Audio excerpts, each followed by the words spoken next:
All right, guys, so we're going to go ahead and jump on in. We're going to see Tamias play an interesting deck. Very, very interesting deck. I don't think we've ever seen it in recent Yu-Gi-Oh! It's going to be crazy. As he is going to be playing... Oh, wait, maybe it is. It says Spellbook, guys, so don't shoot me just yet. It's not just invoked. It is Spellbook, but Tamias is going to open a really interesting hand going first. I guess he's playing Jester Confit in Magician's Souls as extenders. These are free summons to his side of the field so we can get to some cool link plays. And then Alistair the Invoker is probably the second best summon off of Spellbook Magician of Prophecy. He also gets Magician Restage. You can target him on level 3 or lower spellcaster monster in your graveyard, special summon it, so free extender. And then if it's sent to the graveyard, you can add one Magician continuous spell card from your deck to your hand. It's not bad. So let's go ahead and see how Tamias starts off his plays. It's probably going to be with Magician Souls. He'll send, oh, okay. Prophecy Destroyer allows him to banish 3 Spellbook spell cards from his graveyard to summon it. Okay, so he's going to summon Magician Souls, then special summon Jester Confit, then normal summon Alistair. Alistair getting ashed here. Do I think that's optimum? Yes, I do. And the reason why is because a lot of times when your opponent activates the Magical Meltdown, if you were to ash the Magical Meltdown, they can then follow up with normal summoning Alistair and punishing you. If you're going to Ash Blossom a card, using on Alistair is probably the most safe. We're going to call by the Ash Blossom so we're never punished here.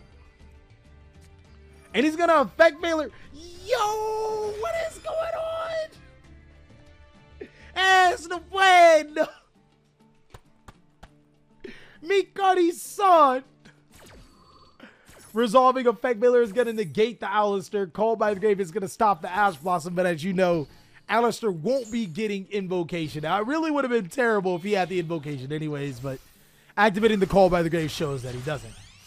He'll then go ahead and link summon into Crawley, the first Prophecyr. It's really interesting to see what this card does. You can reveal 3 Spellbook cards with different names from your deck. Your opponent randomly picks one for you and adds to your hand. You shuffle the rest of the deck. You can only use Crawley, the first Prophecyr, once per turn. Each turn, one level 5 or higher spellcaster can be normal summoned without tributing. So good. Good. We're going to use Crawley's effect. We're going to reveal Spellbook Magician of Prophecy, Spellbook of Knowledge, and a Spellbook of Secrets. We're going to get the Secrets, and then activate the Spellbook of Secrets to be able to get the Spellbook of Knowledge. We then can activate Magician's Restage, and then use Restage's effect to be able to target the Magician's Souls and special summon it.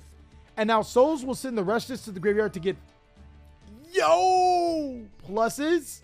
So not only does he able to draw Spellbook of Fate, which we'll talk about in a second, he was able to send Restage to the graveyard, which will allow him to get Magician's Right Hand. So let's talk about the situation that's going on.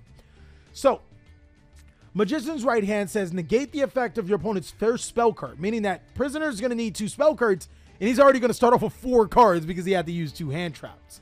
Negate the opponent's first spell card that resolves each time while you control a spellcaster monster. And if you do, or if you did not have a card effect, destroy that card. So the best thing about this is that this negates the resolution. This can stop cards that say this card's activation cannot be negated because Magician's Right Hand negates the resolution. This is one of the very few cards that can stop super polymerization. So let's go ahead and follow. Oh, I forgot to tell you about Spellbook Fate. Oh my God, this card is amazing. So basically it says he has to control the spellcaster monster, and then he has to have, or he banishes up to 3 Spellbook cards in his graveyard. Now, the amazing thing about Spellbook Fate is that he applies the effect on resolution. So he's able to return 1 set spell trap card from the field to the hand on resolution, meaning that his opponent activates a set card that he wanted to return. He can just return another one. He can change a monster to face down defense position again on resolution. So even if his opponent gets rid of the card that he initially wanted to get rid of, he can flip a card face down. And then the last one, which is amazing, it's non-targeting. Spellbook of Fate can banish a card on his opponent's side of the field. So those are all really amazing cards. He'll exchange those for his Spellbook Magician of Prophecy and an Nadir Servant, and then make a Selene. Selene's effect will activate because we do have enough spell cards in the graveyard. We'll get rid of 3 to be able to summon Prophecy Destroyer, then activate Magician's Right Hand, and then Nadir Servant. So why did we... Is there a reason why we did this here? Huh. I'm curious. So we're going to go ahead and send Titanclad to get Dogmatica Ecclesia. Now we can't special summon from the extra deck anymore. But we'll summon Ecclesia to our side of the field to be able to get Fleur de Lis.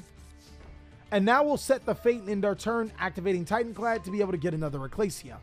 I was wholeheartedly expecting him to summon Maximus and then use Maximus effect to be able to send. Does he play the Shuttle Engine?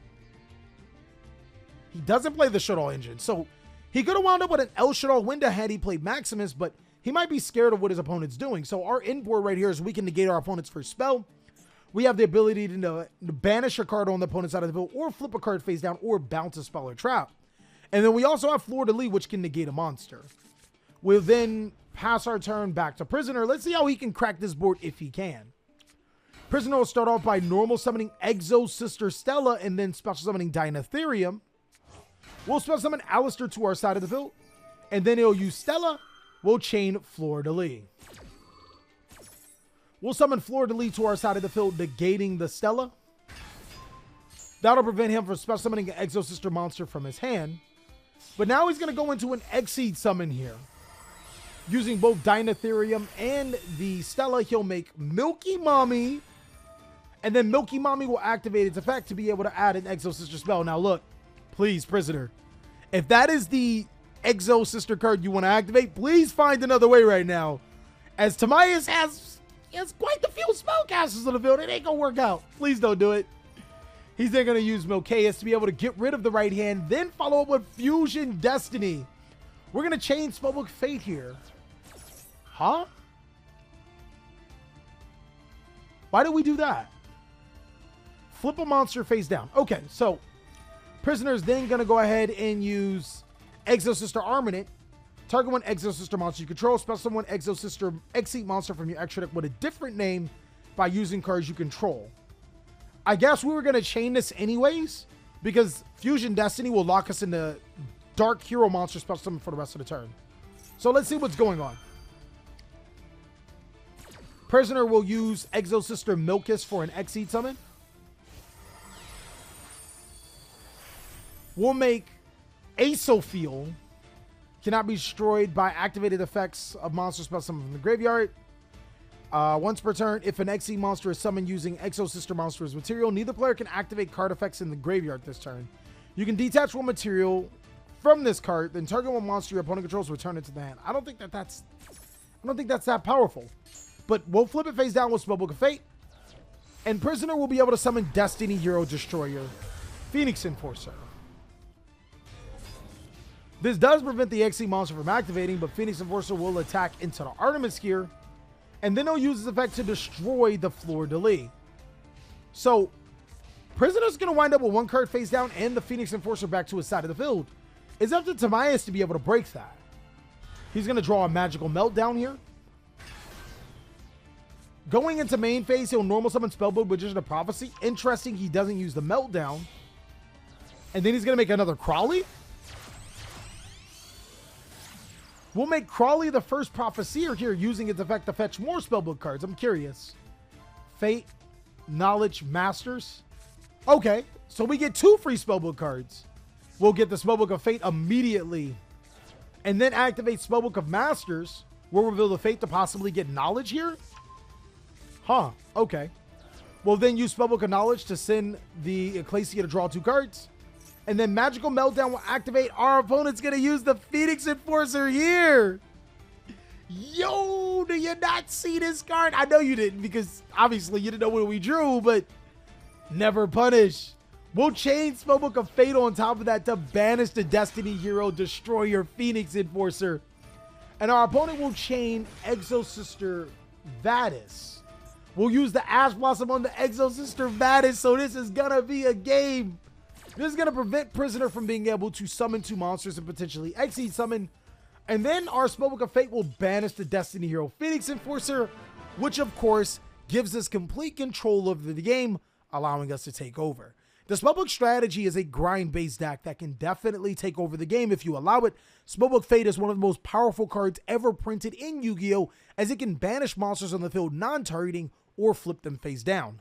Also, the Spellbook engine, oh my god, it provides an ample amount of spell cards to be able to fool for Artemis, which I'm pretty sure Timaeus was going to follow up with like an Artemis and then a Mechaba and then an additional monster, or just switching his Prophecy monster to attack, which would have been enough for game. Thank you so much for watching. If I had to give this out of Squamadas, I would like to see this game go a little bit longer, so I think a 3 out of 5 Squamanas is in order. But Spellbooks are a very powerful deck that if you are an old school player playing back from the 2012-13 era, looking into Spellbooks, then this might be for you.